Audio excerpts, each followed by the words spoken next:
Então, olá pessoal, vamos resolver aqui um primeiro exemplo de aplicação das leis de Newton, agora envolvendo força de atrito, né? Então, o que a gente tem aqui? A gente tem um bloco de massa M sobre uma superfície que agora tem atrito. Então, esses seriam, em princípio, os nossos dados, né? A massa do globo, a massa do bloco, a gravidade, o coeficiente de atrito cinético e o coeficiente de atrito estático, certo? Sobre esse bloco vai atuar uma força F, né? A gente sabe que além dessa força F, o que a gente vai ter? A gente vai ter uma força peso para baixo, vou colocar aqui FP para baixo. A gente vai ter uma força normal para cima, um FN aqui para cima. E se opondo a essa força F, a gente vai ter uma força de atrito, né, para a esquerda. Okay, eu vou chamar aqui de FAT. Né? E pelo que a gente já viu, essa força F vai ser igual à força de atrito, certo? Até o limite, certo? Até o limite da força de atrito estático máxima, né? Então a gente sabe que a força de atrito estático máxima ela vale o coeficiente de atrito estático vezes a força normal. Se você analisa aqui o eixo Y, você conclui que a força normal é igual à força peso, porque não há movimento aqui em Y. Então o somatório das forças aqui daria zero, ok? Necessariamente, então, minha força de atrito estático máxima ela vale μe vezes m vezes g. Então, minha força de atrito estático ela vai variar de 0 até esse valor, μmg. Então, força F, se minha força F que está aqui, ela for menor do que esse valor que está aqui, né? Então, esse bloco ele vai ficar em repouso. A partir do momento que minha força F ela se torna maior do que essa quantidade aqui, ele entra em movimento, né? Então, uma primeira pergunta que eu poderia fazer aqui é o seguinte: qual que é a aceleração do bloco, né, se eu tenho uma força F maior do que esse valor, né? Então, primeira coisa, para você ter aceleração, você tem que supor que a sua força F ela vai ser maior do que essa quantidade aqui. Beleza? Então, essa é para ter o movimento acelerado, para ele poder se deslocar, a força F tem que ser maior do que isso aqui, para poder superar o atrito estático e assim ele entrar em movimento. Então, vamos supor que as condições sejam satisfeitas, né? Então, se eu for aplicar aqui a segunda lei de Newton no eixo X, certo? No eixo X, o que eu vou ter? Eu vou ter que força resultante é igual a massa vezes aceleração. Então, lembra que a resultante aqui é um vetor, A também é um vetor, então para onde ele aponta, para onde o vetor aponta, isso vai delimitar um sinal. Então, aqui, se eu for analisar isso aqui no eixo X, que é onde ele está acelerando, né, eu vou ter o quê? Eu vou ter como resultante a força F menos a FAT, menos o atrito. Ok?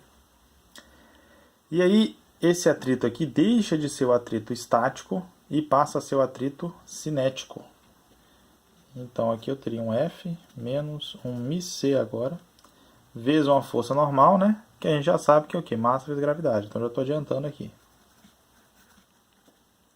Igual a um ma. Isolando minha aceleração, o que eu vou ter? Minha aceleração vai ser um F sobre m, né, menos um μcg, né, que o m vai cortar ali. Essa é a minha aceleração. Lembrando que ela só é válida se minha força F for maior do que essa quantidade que está aqui. Tá? Do contrário, ele não vai estar acelerado. Beleza? Né? Agora vamos supor o seguinte. Então, essa aceleração que eu vou causar no bloco ao aplicar uma força F que tem que ser maior que essa para, né, poder existir aceleração. Vamos supor que eu aplico essa força durante um intervalo de tempo, ele vai entrar em movimento, e depois eu retiro essa força, né? Essa força para de atuar sobre o objeto. Então, o que vai acontecer com ele? A velocidade dele, enquanto a força estiver atuando, ela estaria aumentando. A partir do momento que você retira essa força F, né, você passa a ter uma força de atrito aqui, ó, se opondo ao movimento. Logo, você passa a ter uma aceleração negativa. E isso vai implicar o quê? em uma diminuição da velocidade. Você sabe que você, como você é lançado aqui, né? Você aplicar uma força sobre o bloco, depois você tira, com o tempo, né, esse bloco vai vir ao repouso por conta do atrito. Então agora eu queria saber qual vai ser a aceleração para quando, uma vez ele em movimento, uma vez ele aqui, ó, nessa situação do item A, uma vez ele em movimento, eu retiro essa força F. Quanto que vai valer a aceleração dele? Tá? Então é o mesmo raciocínio, só que o que vai mudar? Né? Vou ajeitar o foco aqui. O que vai mudar aqui no nosso raciocínio? Né? Continua tendo, né? Força resultante é igual a massa vezes aceleração. Só que quem vai fazer o papel da minha força resultante agora, né, vai ser quem? Só o atrito. E o atrito é para trás. M vezes 1A. Então, quem vai ser minha força de atrito? Eu sei que vai ser mi cinético vezes mg, que é a força normal, que vai ser igual ao peso. Certo? E minha aceleração passa a ser, então, menos mi cg. Ok? Só fazer um rascunho, é como se estivesse aqui, ó, o bloco está aqui na superfície, bloco de massa M, ele se movimenta para frente, né, ele tem uma velocidade para frente, só que ele vai ter uma força de atrito para trás. Essa força de atrito vai ser responsável por uma desaceleração, ou seja, vai diminuir a velocidade até zerar. Tá? Então aqui eu tenho os dois cenários, né?